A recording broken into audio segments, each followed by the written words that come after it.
All right, so today we're going deep on something Okay. pretty fascinating. Yeah. The Fountain House model Interesting. for mental health recovery. Okay. And, we've got some excerpts here from their website. Right.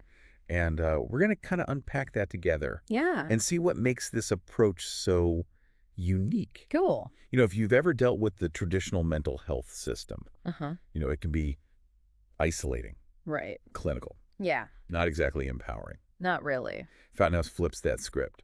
Interesting. It's like a clubhouse model Oh, okay. where community is at the heart of everything. That's cool. And Yeah. it's really about redefining what recovery can look like Mm. instead of just focusing on symptoms. Yeah. It's about creating a space where people feel a sense of belonging, Yeah. purpose, Uh-huh. and can actively participate in their own journey. I like that. So picture this, Okay. 1948 New York City. Right. A group of folks recovering from mental health challenges. Right. They weren't satisfied with the traditional options. Yeah. They wanted something different. Okay.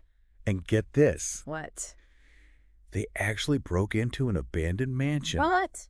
on the Upper East Side. Oh, wait. Talk about taking charge. That's pretty bold. That's incredible. Yeah. So they transformed that mansion Wow. into what would become the first Fountain House clubhouse. That's amazing. A place where people could connect, Yeah. support each other, Uh-huh. and rebuild their lives. Mm. So, okay, breaking into a mansion. Yeah. I'm starting to think these founders were way more hardcore than I am. Yeah.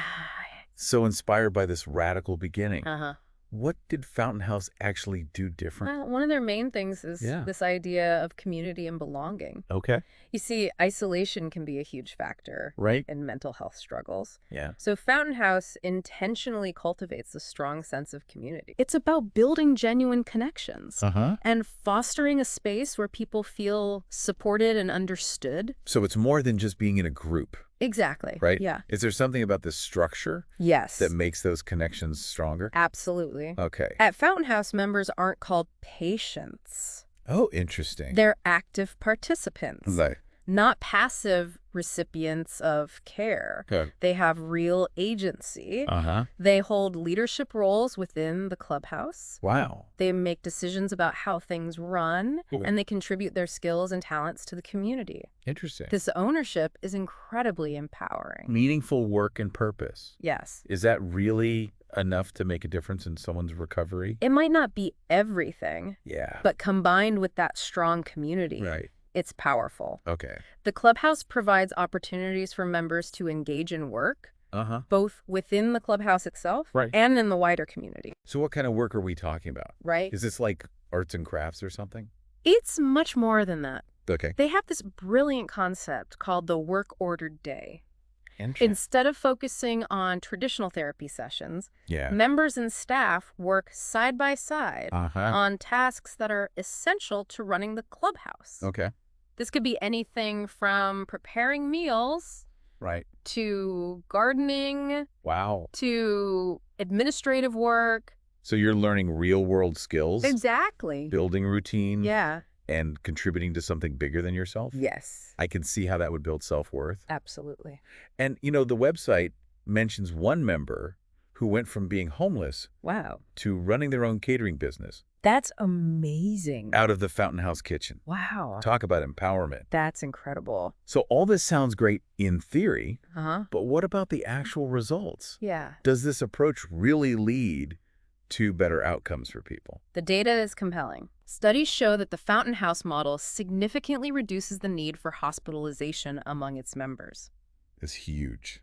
Imagine having friends who notice when you're struggling Right. before it gets to a crisis point. Yeah. That's the power of this community. And it's not just about staying out of the hospital, No, right? it's more than that.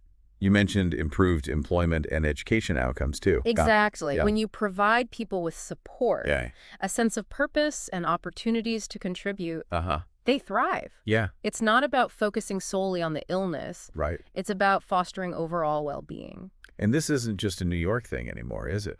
No, not at all. This model has spread way beyond its original location. Absolutely. So, The Fountain House model has been replicated in over 300 locations oh, across 30 countries. That's incredible. It's remarkable how it's adapted to diverse cultural contexts Yeah. while staying true to its core principles. So to our listener, I know. what does all of this mean for you? Yeah, Found House offers a powerful alternative definitely. to traditional mental health care. Sure.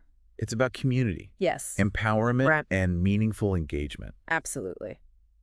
And, this raises an important question. What's that? If this model is so effective, Yeah.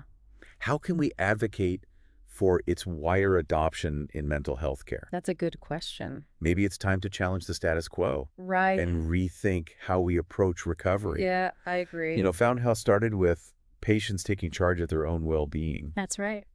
And that makes you wonder, Mm. what could we be doing in our own communities Yeah. that the system isn't providing? Right. Maybe there's an opportunity to create something new, Uh-huh. something better, Yeah. something that truly supports people in their journey. I like that. You know, Yeah, that's something to think about. definitely.